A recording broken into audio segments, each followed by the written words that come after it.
അല്പനേരം ദൈവത്തിൻ്റെ വചനം ചിന്തിക്കുമ്പോൾ എൻ്റെ ഉള്ളിലേക്ക് പ്രകാശിക്കപ്പെട്ട വചനം എന്ന് പറയുന്നത്, ഞാൻ കഴിഞ്ഞ ആഴ്ചയിൽ ദുബായിലായിരുന്ന സമയത്ത് ദൈവവചനം ഷെയർ ചെയ്തപ്പോൾ അതിൽ പ്രകാശിക്കപ്പെട്ട ഒരു ചിന്ത കൂടിയാണ് എൻ്റെ ഉള്ളിൽ ഇന്ന് പങ്കുവയ്ക്കാൻ എനിക്ക് തോന്നിയത്.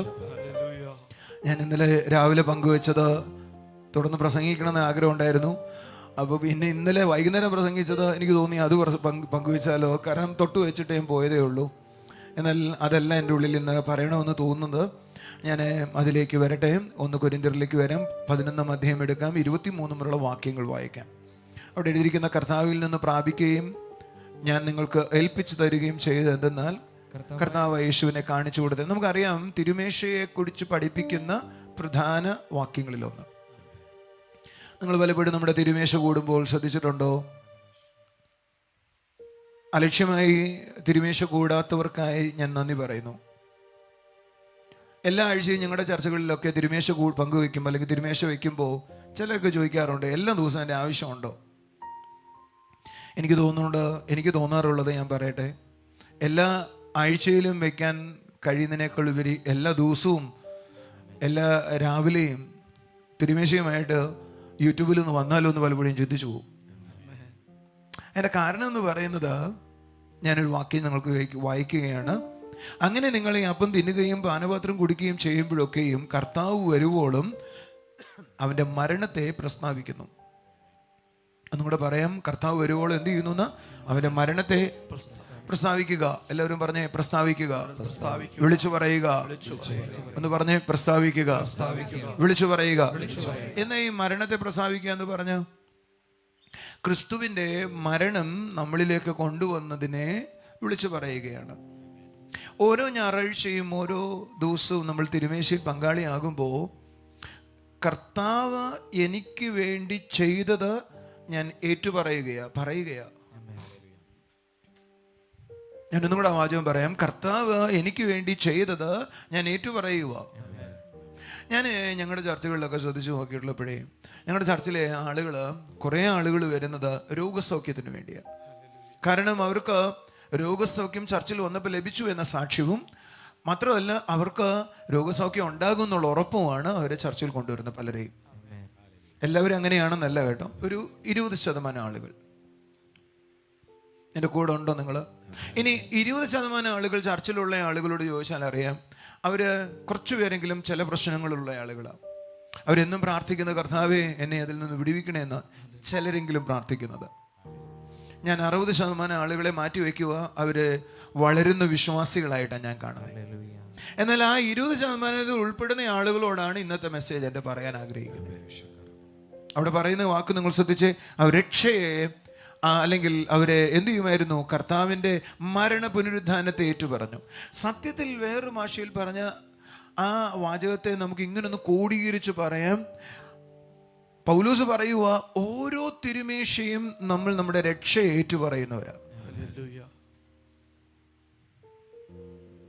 കുറച്ചും കൂടെ നന്നായി പറഞ്ഞാൽ, യേശു എന്നെ രക്ഷിച്ചു എന്ന് പറയുന്നവരാ. നിങ്ങളുടെ പ്രശ്നങ്ങളുടെ നടുവിൽ പ്രശ്നങ്ങൾ നമ്മളെ ഫേസ് ചെയ്യുമ്പോൾ നമ്മൾ സാധാരണ പറയുന്നത് എന്തുവാ? ഞാൻ ഒറ്റ വാക്കിൽ പറയാം, കർത്താവേ എന്നെ രക്ഷിക്കണേ എന്ന് പറയും. പ്രശ്നങ്ങൾ ഉണ്ടാകുമ്പോൾ നമ്മൾ പറയും, ദൈവമേ എന്താ ഇങ്ങനെ ഒന്ന് ഉണ്ടായെന്ന് ചോദിക്കും. ഒരു നല്ല ഹാലോലേ പറഞ്ഞാട്ടെ. പക്ഷേ നമ്മൾ ഒരിക്കലും ആ പ്രശ്നങ്ങൾ എൻ്റെ ജീവിതത്തിലേക്ക് വരുന്നതിനേക്കാൾ മുമ്പ് സ്വർഗത്തിന് അറിയാം. ആ പ്രശ്നങ്ങൾ ക്രിയേറ്റഡ് ആണേക്കാൾ മുമ്പ് സ്വർഗം അറിയുന്നു. ആ സ്വർഗം എനിക്ക് വേണ്ടി ആൾറെഡി കാൽവറിയിൽ ഒരു വിജയം തന്നിട്ടുണ്ട്. ആ രക്ഷയാണ് ഞാൻ ഇന്ന് അനുഭവിക്കുന്നത്. അതുകൊണ്ട് എത്ര വലിയ പ്രശ്നം എഴുന്നേറ്റ് വന്നാലും ഞാൻ പറയേണ്ടത്, ഞാൻ രക്ഷിക്കപ്പെട്ട ദൈവവൈതലാ, ഞാൻ അവന്റെ കരങ്ങളിൽ സുരക്ഷിതന്, ഞാൻ അവനാൽ കരുതപ്പെട്ടിരിക്കുക. പക്ഷെ നമ്മൾ അങ്ങനെ പറയാറില്ല. പ്രശ്നങ്ങൾ എഴുന്നേൽക്കുമ്പോൾ നമ്മൾ കരയാറാണ് പതിവ്. അയ്യോ ദൈവമേ, എനിക്കെന്താ ഇങ്ങനെ ഉണ്ടായേ? എനിക്കെന്താ ഈ പ്രശ്നങ്ങൾ എഴുന്നേറ്റേ? നിങ്ങളും ചിന്തിച്ചു നോക്കി, യേശു കർത്താവ് വെള്ളത്തിൽ ശിശുമാരോട് യാത്ര ചെയ്യുക. വള്ളത്തിൽ യാത്ര ചെയ്യുന്ന സമയത്ത് കാറ്റും കോളും യേശുവിൻ്റെ ശിഷ്യന്മാർക്ക് നേരെ കാഞ്ഞടിക്കുക. ശിഷ്യന്മാർ നമ്മുടെ പോലെയായിരുന്നു. അവരെല്ലാവരും കൂടെ പറഞ്ഞു, കർത്താവേ ഞങ്ങൾ നശിച്ചു പോവാന്ന്. യേശു കർത്താവരെ നോക്കിയിട്ട് പറഞ്ഞു, നിങ്ങളെന്തെങ്ങനെ ഭീരുക്കളാകുന്നേ? എന്ന് പറഞ്ഞാൽ അതിന്റെ അർത്ഥം എന്തുവോ? ഞാൻ ഈ വഞ്ചിയിലുള്ളപ്പോ നിങ്ങൾ എങ്ങനെയാ നശിക്കുന്നേ? ഞാൻ നിങ്ങളുടെ കൂടെ ഉള്ളപ്പോ നിങ്ങൾ എങ്ങനെ ഇല്ലാതാകുന്നേ? നിങ്ങൾ എന്റെ കൂടെ ഉണ്ടോ? ഒരു ഹല്ലേലൂയ പറയാം. ശബ്ദയോടെ ഹല്ലേലൂയ പറയാം. ആ പ്രശ്നത്തെ നോക്കിയിട്ട് നിങ്ങൾ എന്തിനാ നിലവിളിക്കുന്നേ? ആ പ്രശ്നത്തെ നോക്കിയിട്ട് നീ എന്തിനാ കരയുന്നേ? ആ പ്രശ്നത്തെ നോക്കിയിട്ട് അടങ്ങ, ശാന്തമാകുക എന്നല്ലേ പറയേണ്ടത്. എന്നാൽ ഭൂരിഭാഗം ആളുകളും ഇപ്പോഴും അങ്ങനെയാണെന്നറിയോ? പ്രശ്നങ്ങളെ കാണുമ്പോൾ കരയുന്നവരും നിലവിളിക്കുന്നവരും നിരാശ പറയുന്നവരുമോ? എന്നാൽ ഞാൻ വേദപുസ്തകം വായിച്ചു നോക്കി, ആരാണ് പ്രശ്നങ്ങളുടെ നടുവിൽ കരയാതെ, പ്രശ്നങ്ങളുടെ നടുവിൽ അതിനെ നോക്കിയിട്ട് അടങ്ങ, ശാന്തമാകുക എന്ന് പറയുന്നവരാണ് വിജയശ്രീലാദിതരായി അനുഗ്രഹിക്കപ്പെട്ടവരായി ഉയർന്നുകൊണ്ടിരിക്കുന്നവർ. നിങ്ങൾ ചോദിക്കാവോ, എനിക്ക് ഏറ്റവും ആദ്യത്തെ ഡെലിവറൻസ് നടക്കുന്ന സ്ഥലം ഞാൻ നിങ്ങളെ പറയാം. അത് ചെങ്കടലിന് മുമ്പിലാ. ഇസ്രായേൽ ഞാൻ മിസ്രൈമിൽ നിന്ന് പുറപ്പെട്ടിട്ട് ചെങ്കടൽ കടക്കാൻ പോവുക. അവർ കനാന ദേശത്തേക്ക് അല്ലെങ്കിൽ വാഗ്ദത്ത ദേശത്തേക്ക് കടക്കാൻ പോവുക. പക്ഷെ അവരുടെ മുമ്പിൽ ഇതാ ചെങ്കടൽ നിൽക്കുക. അവർ ചോദിക്കുന്നൊരു ചോദ്യമുണ്ട്, കർത്താവേ, ഞങ്ങൾ ഈ ഫറവോനും ചെങ്കടലിന്റെയും ഇടയിൽ നശിക്കാനാണ് ഞങ്ങളെ വിളിച്ചത്.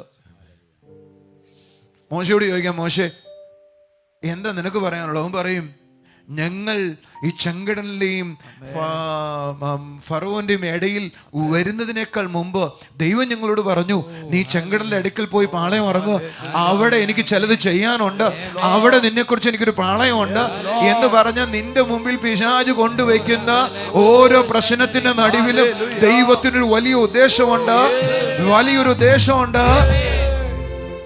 ആ ഉദ്ദേശം മോശയ്ക്ക് മനസ്സിലായി. പക്ഷേ കൂടെ നിന്ന ആളുകൾക്ക് മനസ്സിലായില്ല. അവർ നിലവിളിക്കാൻ തുടങ്ങി. ഞാൻ അടുത്തിരിക്കുന്ന ആളുകളോട് കൈ കൊടുത്തിട്ട് പറ, നിങ്ങൾ നിലവിളിക്കുന്നതിന്റെ കാരണം ദൈവിക ഉദ്ദേശം മനസ്സിലാവാത്തതാണ്. നിങ്ങൾ ഞാൻ നിലവിളിക്കുന്നതിന്റെ കാര്യം എന്തോ? ദൈവിക ഉദ്ദേശം അറിയത്തില്ല. നമ്മൾ അതിന്റെ നടുവിൽ അയ്യോ അയ്യോ അയ്യോ ഞാൻ തകരുവാണേ, നീ തകരാനല്ല പോകുന്നത്. നീ അവന്റെ കൈകളിൽ സുരക്ഷിതനാണ്. നിനക്ക് ഇന്ന് ചുറ്റും കാണുന്ന സകല പ്രശ്നങ്ങളും എങ്ങനെയായി തീരുന്നു ഞാൻ പറയട്ടെ.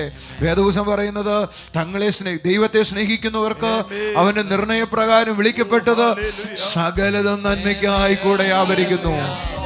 ഈ പ്രശ്നങ്ങളെല്ലാം നിങ്ങൾക്ക് അനുഗ്രഹമാകാൻ പോകുന്നു. ഈ പ്രശ്നങ്ങളെല്ലാം നിങ്ങളെ അനുഗ്രഹമാകാൻ പോകുന്നു. ഈ പ്രശ്നങ്ങളിൽ നിന്ന് ആരെങ്കിലും ഒരു പാഠം പഠിച്ച് അതിലേക്ക് കയറുന്നവരോട് എനിക്ക് പറയാനുള്ളത്, നിങ്ങൾ അടുത്ത തലത്തിൽ ഒരു മിനിസ്ട്രിയിലേക്ക് വരാൻ പോകുന്നു. അടുത്ത തലത്തിൽ അനുഗ്രഹത്തിലേക്ക് വരാൻ പോകുന്നു. അടുത്തിരിക്കുന്ന ആളെ കൈ കൊടുത്തിട്ട്, പ്രശ്നങ്ങൾ നിങ്ങൾക്ക് ഒരു ബ്രേക്ക്ഫാസ്റ്റ് പോലെ ആയിരിക്കണം. എങ്ങനെയായിരിക്കണം? രാവിലത്തെ പ്രഭാത ഭക്ഷണം പോലെ ആയിരിക്കണം. അത് നിങ്ങളങ്ങ് ചവച്ചേക്കണം. ഒരു നല്ല ഹല്ലേലൂയ പറ. അതിന്റെ നടുവിൽ പറയണം, ഇതൊന്നും എന്നെ ഇല്ലാതാക്കാനുള്ളതല്ല, ഇതിന്റെ നടുവിൽ ഞാൻ പറന്നുയരാനാണ് പോകുന്നത്. സത്യത്തിൽ ഓരോ ഞായറാഴ്ചയും തിരുമേശ നടത്തുമ്പോൾ നമ്മളോട് കർത്താവ് പറയുന്നത് എന്നാന്നറിയോ?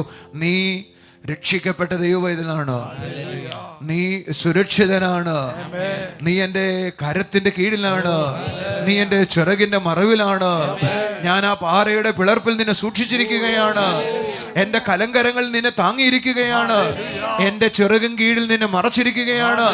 നിനക്കെതിരെ ഉണ്ടാക്കുന്ന ഒരു ആയുധവും ഫലിക്കത്തില്ല. അതിനു പകരം ന്യായവിസ്താര ദിവസത്തിൽ നീ എല്ലാവരും കുറ്റം വിധിക്കാൻ പോവാണ്. അതാണ് എന്റെ അഭിഷേകത്തിന്റെ ഓഹരി എന്ന് പറയുന്നത്.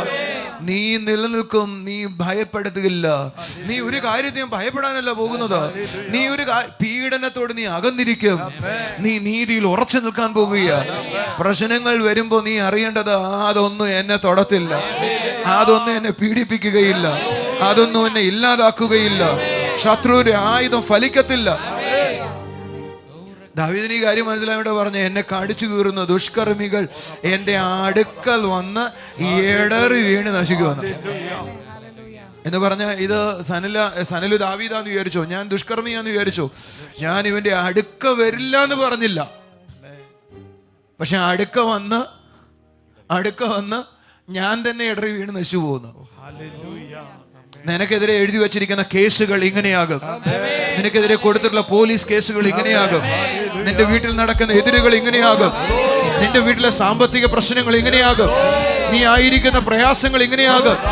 അവർ നിന്റെ അടുക്കൽ വരും, പക്ഷെ നിന്നെ തൊടുന്നതിനേക്കാൾ മുമ്പ് ഇടറി വീണ് അത് ഇല്ലാതാകും.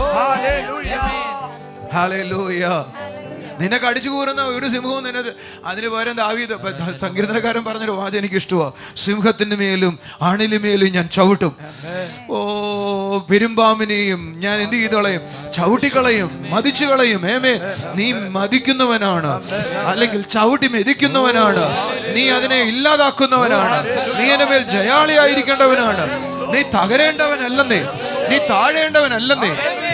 പക്ഷെ നിങ്ങൾ പ്രശ്നങ്ങളെ കാണുന്ന വിധം നിങ്ങളുടെ മാറിയാലേ ഈ സക്സസ് നിങ്ങൾക്ക് വരാനിടയാകത്തുള്ളൂ. നമ്മൾ പ്രശ്നങ്ങളെ കാണുമ്പോൾ അയ്യോ അയ്യോ എന്ന് നിലവിളിക്കുന്നവരാകരുത്. പകരം നീ പറയണം, ഞാൻ അവന്റെ സുരക്ഷിതത്തിന്റെ കീഴിലാണ്. എന്റെ കർത്താവ് എന്നെ സൂക്ഷിച്ചിരിക്കുകയാണ്. ഒരു ശത്രു എന്നെ തൊടാതെ എന്നെ സൂക്ഷിച്ചിരിക്കുകയാണ്. എന്റെ കൂടെ ഉണ്ടെങ്കിൽ ഒരു ഹല്ലേലൂയ പറയാവോ? എത്രയോ സ്ഥലങ്ങളിൽ ഞാൻ പ്രസംഗിച്ചിട്ടുള്ള കാര്യമാണ്, ആവർത്തിച്ച് പറഞ്ഞിട്ടുള്ള കാര്യമാണെങ്കിലും എൻ്റെ ലൈഫിൽ ഏറ്റവും സ്വാധീനിക്കപ്പെട്ട കാര്യമായതുകൊണ്ട് ഞാൻ ഇടയ്ക്കിടയ്ക്ക് പറയാറുണ്ട്. ഞാൻ വിശ്വാസത്തിൽ വന്നതിന് ശേഷം ഒരാളെൻ്റെ തലയിൽ കൈവച്ച് പ്രവചിക്കുന്ന ആ ദൈവവൃത്തിൻ പറഞ്ഞു, 8 അപകടം നിനക്കുണ്ടായിട്ടുണ്ട്. ഞാൻ അവിടുന്ന് എണ്ണം തുടങ്ങിയപ്പോഴാണ് അതിൻ്റെ ഇടയിൽ അടുത്ത ദൂത് വന്നു. അതിൽ 3 മേജറായ അപകടങ്ങളായിരുന്നു. ഞാൻ 3 മേജറായ അപകടങ്ങൾ എന്ന് അതുവരെ എണ്ണിയിട്ടില്ല. ഞാൻ 8 ഉണ്ടെന്ന് പോലും എണ്ണിയിട്ടില്ല. പക്ഷെ കർത്താവിൻ്റെ കണക്കിൽ ഞാൻ 3 മേജർ അപകടത്തിൽ പെട്ടിട്ടുണ്ടെന്നും 8 അപകടം പെട്ടിട്ടുണ്ടെന്നും കർത്താവിൻ്റെ കണക്കിലുണ്ട്. എന്തിനാ കണക്ക് പറഞ്ഞെന്നറിയോ? ഞാൻ അന്നെല്ലാം അടിച്ചും പൂക്കുറ്റിയായി എല്ലാ വെളിവുകേടും എല്ലാ വിവരക്കേടും കാണിച്ച് ജീവിക്കുമ്പോഴാ ഞാൻ അവിടെ നിന്ന് മെല്ലെ ചിന്തിക്കാൻ തുടങ്ങി. ഞാൻ തല്ലിപ്പൊളിയായിട്ട് നടക്കുമ്പോഴും എന്നെ നിനക്ക് ആവശ്യമുണ്ടായിരുന്നു. ഒരു നല്ല ഹല്ലേലൂയ പറഞ്ഞേ. പെട്ടെന്ന് എനിക്ക് ചിന്ത തോന്നാൻ തുടങ്ങി, ഇത്രയും മോശമായിട്ട് ജീവിച്ചിരുന്നപ്പോൾ അന്ന് അത്രയും കരുതിയെങ്കിൽ ഇപ്പൊ കർത്താവിന് വേണ്ടി നിൽക്കുന്ന എന്നെ എത്രയധികം കരുതാതിരിക്കും. മോശമായിട്ട് ജീവിച്ചിരുന്നപ്പോൾ പോലും കർത്താവിന് എന്നെ ആവശ്യമായിരുന്നു. മോശമായി ജീവിച്ചിരുന്നപ്പോൾ പോലും എന്നെ കർത്താവ് കാങ്ങി. തല്ലിപ്പൊളിയായി കഴിഞ്ഞിരുന്നപ്പോൾ പോലും കർത്താവിനെ തൂങ്ങി എന്നെ സഹായിച്ചു. എങ്കിൽ ഞാൻ ഇത്രത്തോളം കർത്താവിന് വേണ്ടി മാറിയിട്ട് യേശുവിനോട് ജീവിക്കാൻ തീരുമാനിച്ചിട്ടുണ്ടെങ്കിൽ എത്രയധികം എന്നെ പരിപാലിക്കും. സൗരങ്ങളെ, നമ്മുടെ രക്ഷ നമ്മൾ ഏറ്റുപറയണം. സൗരങ്ങളെ, ആമേൻ. അപ്പം തിന്നുകയും പാനപാത്രം കുടിക്കുമ്പോഴൊക്കെയും കർത്താവിന്റെ വരവോളം അവന്റെ മരണത്തെ പ്രസ്താവിക്കുക. മരണം കൊണ്ടുവന്ന നന്മ പറയുക, എന്റെ നന്മ പറയുക, ആ മരണം കൊണ്ടുവന്ന രക്ഷ പറയുക. ഒന്ന് കരമുയർത്തി പറഞ്ഞ്, ഞാൻ രക്ഷിക്കപ്പെട്ട ദൈവവൈതലാണ്, ഞാൻ യേശുവിൽ വിശ്വസിക്കുന്ന ഒരു ദൈവവൈതലാണ്. ഒരനർത്ഥവും എന്റെ കൂടാരത്തിൽ അടുക്കുകയില്ല, ഒരു ബാധയും എന്റെ കൂടാരത്തിൽ അടുക്കുകയില്ല, ഒരു ബാധയും എന്റെ അടുക്കൽ വരികയില്ല. എന്റെ വലതുവശത്ത് 1000 പേരും വലതുവശത്ത് 10,000 പേരും വീഴും, അതൊന്നും എന്റെ അടുക്ക വരത്തില്ല. ഓ, എന്റെ കണ്ണുകൾ കൊണ്ട് തന്നെ ദുഷ്ടന്മാർക്ക് വരുന്ന പ്രതിഫലം ഞാൻ കാണും. ഓ ഹല്ലേലൂയ. ഒരു ബാധയും കൂടാരത്തിൽ അടുക്കത്തില്ല. പകൽ പറക്കുന്ന അസ്ത്രത്തെയോ ഇരുട്ട് സഞ്ചരിക്കുന്ന മഹാമാരിയെയോ ഉച്ചയ്ക്ക് നശിപ്പിക്കുന്ന സംഹാരത്തെയോ എനിക്ക് പേടിക്കാനില്ല. രാവിലെയും പകലും, ഉച്ചയ്ക്കും രാവിലെയും രാത്രിയിലും പകലും എനിക്ക് ഭയപ്പെടേണ്ടതില്ല. എന്റെ കാവൽക്കാർ ഉറങ്ങുന്നില്ല, എന്റെ കാവൽക്കാർ ഉറക്കം തൂങ്ങുന്നില്ല, മയങ്ങുന്നില്ല. രാത്രിയിൽ ചന്ദ്രനോ പകൽ സൂര്യനോ എന്നെ തൊടത്തില്ല. കാരണം അതിനേക്കാൾ വലിയവൻ, രാജാതി രാജാവായവൻ, അവന്റെ സുരക്ഷിതത്തിന്റെ കീഴിലാണ് ഞാൻ. എനിക്കൊരു അനർത്ഥവും വരത്തില്ല. ഞാൻ ആരെയും ഭയപ്പെടുകയില്ല. മനുഷ്യർക്ക് എന്നെ ഒന്നും ചെയ്യാൻ പറ്റത്തില്ല. മനുഷ്യർക്ക് എന്നെ തൊടാൻ കഴിയത്തില്ല. മനുഷ്യന്റെ ഭയം കെണിയാന്ന് എനിക്കറിയാം. പക്ഷെ ഞാൻ സുരക്ഷിതനാണ്. ഞാൻ കർത്താവിന്റെ കീഴിലാണ്. ഞാൻ കർത്താവിനോടൊപ്പമാണ്. എന്നിലുള്ളവൻ ലോകത്തിലുള്ള എന്നൊക്കെ വലിയവനാണ്. കൂടെ ഉണ്ടെങ്കിൽ കൈയടിച്ചിട്ട് പറ, എന്റെ ഉള്ളിലുള്ളവൻ ലോകത്തിലുള്ളൊക്കെ വലിയവനാണ്. ഞാൻ ശക്തനാണ്. എനിക്ക് സകലത്തിനെ നേരിടാൻ കഴിയും. എന്നെ ശക്തനാക്കുന്നവൻ മുഖാന്തരം എനിക്ക് സകലത്തിനും സാധ്യമോ. ഞാൻ പറയുന്നതൊക്കെ സംഭവിച്ചുകൊണ്ടേയിരിക്കും. അനർത്ഥമല്ല ഞാൻ കാണാൻ പോകുന്നത്. ഞാൻ എന്റെ വിജയം കാണാൻ പോകുന്നു, എന്റെ ഉയർച്ച കാണാൻ പോകുന്നു, എന്റെ നന്മകൾ കാണാൻ പോകുന്നു. ഇനി വരാൻ പോകുന്നതല്ല എന്റെ ഉയർച്ചയാണ്. എന്റെ വരാൻ പോകുന്നതല്ല ഉയർച്ചയാണ്. വിശ്വസിക്കുന്നവർ ഈ നന്മ കാണും, വിശ്വസിക്കുന്നവർ ഈ അനുഗ്രഹം കാണും. എന്ന് എഴുതിയതുപോലെ എന്റെ ജീവിതത്തിൽ വന്നുകൊണ്ടേയിരിക്കും. അത്ഭുതത്തിൻ കാലമാണിത്, അടയാളത്തിൻ കാലമാണിത്. അത്ഭുതത്തിൻ കാലമാണിത്, അടയാളത്തിൻ കാലമാണിത്.